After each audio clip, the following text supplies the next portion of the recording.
Good evening and welcome to British Bits.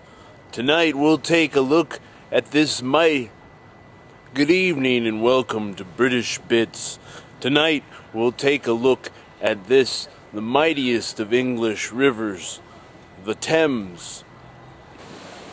The Thames is one of 20 or 30 great rivers in Europe and usually springs first to mind when you ask any English person to name a river of water.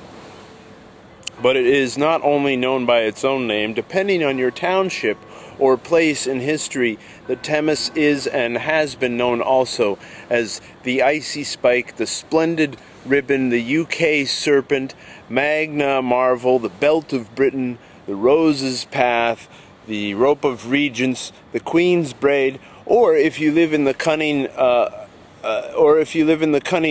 river borough of Covent Garden, simply as the Thames.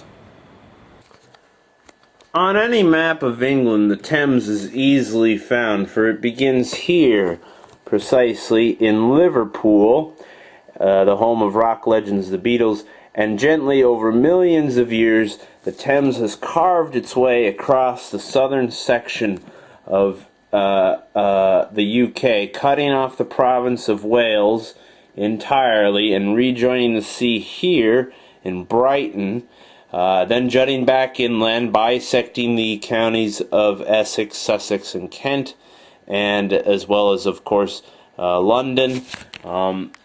Then, rejoining the sea once more, the Thames streams along the eastern coast of England sticking close to the shore until arriving in Aberdeen, which is here where it cuts a nearly arrow-straight line across through the UK's top section, separating away the province of Scotland.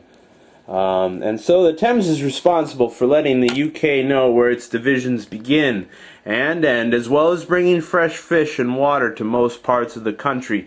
Truly, when people sing of Christianity walking its feet in ancient times through England, they're referring to the nigh direct evidence of God that is the Thames. Indeed, nearly 90% of Britain's annual fish are whipped from the Thames by the poles of English fishermen. Haddock, trout, striper, mollusks, perch, bass, filch, sardines, calamari, sturgeon, sand dollar, and trout, all brought within catching distance by the Thames's forceful currents. Amazingly, the Thames never freezes, despite the often sub-zero temperatures of a British January. Only once, during an ice frost in 1864, which was coincidentally one of the years of the famous Civil War in my own country, America, did the Thames freeze. Did Londoners break out their ice skates back then? You bet. Wouldn't you? There's even paintings of the day to prove as much. But except for that one year, the Thames never freezes. Incredibly, because of a bridge. This bridge, London Bridge, named of course for the town, a bridge renowned the world over in song and on stage and in film. And you see those tremendous arches built into the, that tremendous arch built into the bridge's underbelly. That's the support for tremendous hydraulic converters which keep the Thames flowing backward, thereby preventing the rivers freezing in spite of the dire British winter. Did I mention the waters of the Thames were fresh waters? Indeed, with one caveat that we'll discuss in a moment.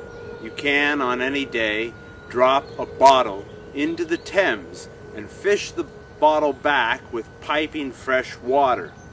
But that stuff in the bottle looks a bit brown, you might say. But that wouldn't be right, because all rivers churn up a bottom of silt, and so unfiltered, their water is brown. But unlike many rivers, the silt of the Thames is full of minerals, and so therefore perfectly drinkable.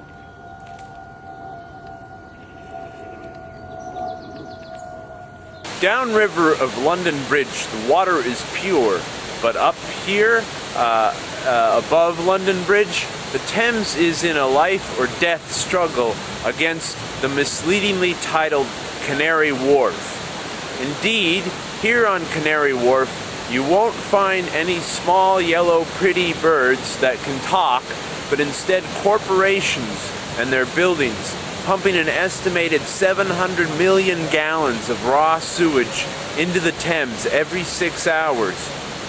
And the biggest polluters? The banks.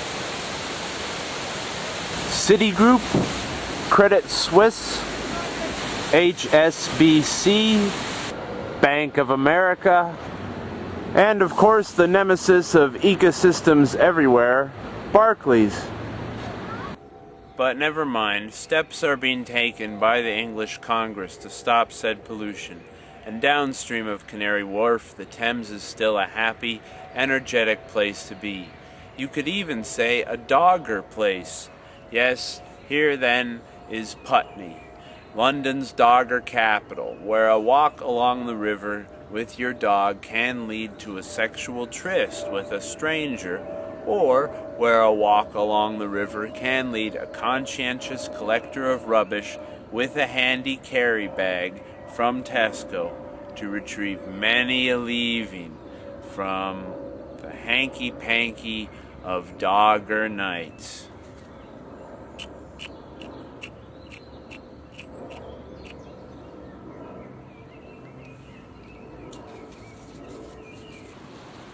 Whatever the case, ladies and gentlemen, thanks very much for your time this evening and for walking alongside this tassel of silver with me, the fastest, strongest, and best river in all of England, perhaps in all of Europe and Norway, this, the mighty Thames.